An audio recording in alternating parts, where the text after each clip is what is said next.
ও ভাই, আপনার টাকা নাই, পয়সা নাই, বাড়ি নাই, গাড়ি নাই, রব্বে কারীম আল্লাহ একটা সুস্থ শরীর দিয়েছে। সবচাইতে সুখী মানুষ আপনি।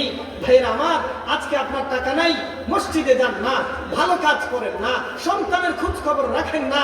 ভাইয়ের আমার, যেদিন মালাকুল মাউত আসবে সেদিন রব্বে কারীমের দরবারে কি জবাব দিবেন? আপনার টাকা নাই, আপনি অস্তিত্ব নিয়ে ভাবেন, আপনার অস্তিত্বটা কি ছিল? কুনতা মাহিনা, আরে তুমি তো বিদ্যুতে দুর্গন্ধময় পানি ছিলে। রব্বে কারীম আল্লাহ বলছেন, আরে তুমি তো কিছুই ছিলে না, বিদ্যুতে দুর্গন্ধময় পানি ছিলে। আল্লাহ তাআলা সূরা দাহরের 1 নম্বর আয়াতে বলেন, হাল আতা আলাল ইনসানি হিনুম মিনাদ দাহর লাম ইয়াকুন শাইআন মাযকুরা। ও মানুষ, তোমার কি এমন একটা সময় অতিবাহিত হয়নি যেই সময় তোমার কিছুই ছিল না? তোমার হাত ছিল না, তোমার পা ছিল না, তোমার অঙ্গ প্রত্যঙ্গ বডিগুলো কিচ্ছুই ছিল না। রব্বে কারীম আল্লাহ সূরা হজ্জের 5 নম্বর আয়াতে আল্লাহ তাআলা বলেন, কিভাবে আপনাকে আমাকে সৃষ্টি করলেন। ও যুবক, আজকে তুমি অনলাইনে ফ্রি ফায়ার পাবজিতে তোমার জীবন যৌবন শেষ করছো। আজকে মেসেঞ্জারে তুমি কাকে সময় দিচ্ছ? যুবক, একটা সময় তুমি আফসোস করবা, কে তোমাকে হাতে পাওয়ার দিল, কে তোমাকে পায়ে পাওয়ার দিল। এগুলো সব শক্তির মালিক কে বলেন? আমাদের সুস্থতার মালিক কে? সবাই যেটা পারে না পারেন সেটাকে, সবাই যেটা দেখে না দেখেন সেটাকে, সবাই যেটা শোনে না শোনেন সেটাকে। সুতরাং কাজ করব কার জন্য বলেন? এটা মহাব্বতের সাথে বলেন আল্লাহু আকবার।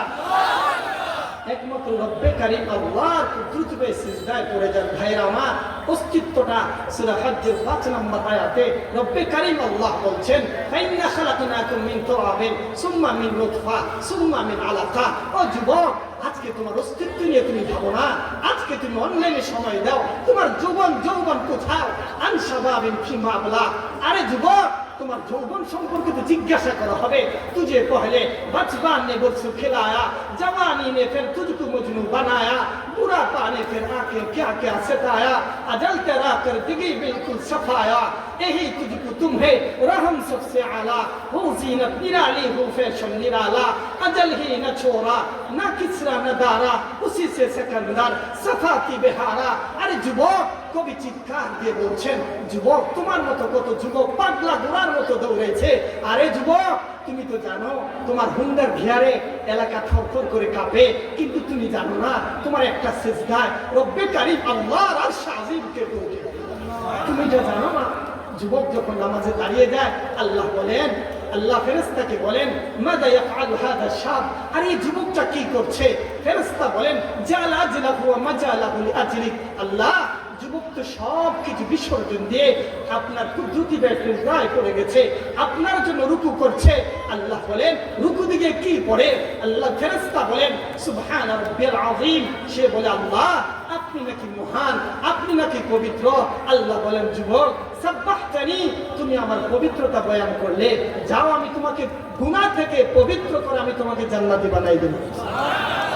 যুবক যখন সিজদায় পড়ে যায়, যুবক, আজকে তুমি অনলাইনে তুমি কি এইটাই সফল? তোমার আইডির যদি ভিউ বাড়াতে পারো, এম যদি হয়, তোমার এইটাই সফলতা। তোমার পেজ যদি ভিউ বাড়ে, এইটাই সফলতা।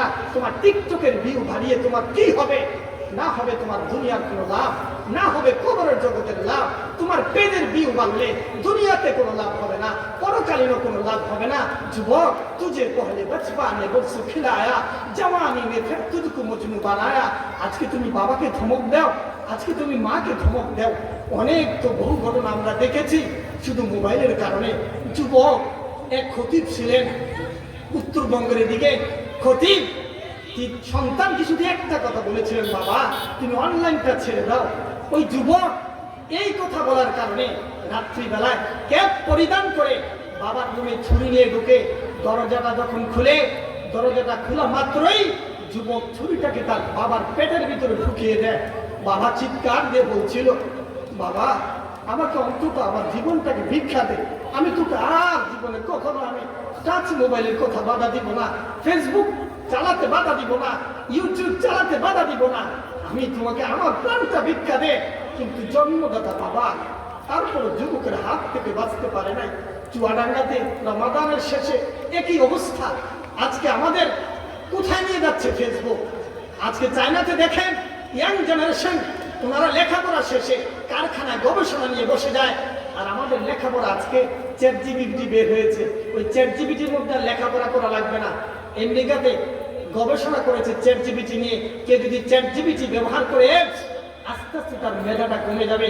জাতীয় মসজিদের খতিব আব্দুল মালিক হাফিজাহুল্লাহ তিনি ওটা লিখেছেন, যুবক বাবা মার খেদমত করো, পাঁচওয়াক্ত সালাত আদায় করো, তোমার মতো কত কামিন সাবাবে সাবাকাকা ইলাল মাউত, যুবক তোমার মতো কত যুবক হুন্ডার পিঠে চড়ে বের হয়, আবার মসজিদের বারান্দার খাটের পিঠে চড়ে লাশ হয়, সাদা তিনটা টুকরা কাপড় নিয়ে সে বাসায় ফেরত আসে।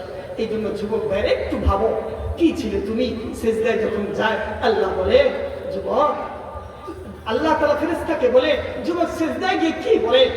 ফেরেশতা বলছে সুবহানা রাব্বিয়াল আলা। আল্লাহ বলেন আলাইতানি, তুমি আমাকে বড় বললে, যাও আলাইতু, আমিও তোমাকে বড় বানিয়ে দিলাম। সুবহানাল্লাহ। এই জন্য ভাইরা আমার, যুবকরা একটু ভাবো। সূরা হজ্জের 5 নম্বর আয়াতে বলে যুবক তোমার টাকা নাই, তোমার পয়সা নাই।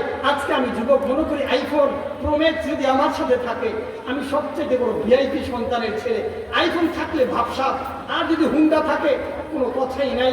না যুবক, এগুলো তোমার সফলতা না।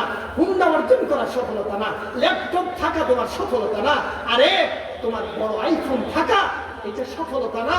সবচেয়ে বড় সফলতা কবরের সামানা যদি তৈরি করে নিয়ে যেতে পারে। যুবক, আজকে যারা আমরা মাদক সেবন করি, বাবা মার সাথে খারাপ আচরণ করি, যুবক 99টা সাপ তোমার কবরে থাকবে।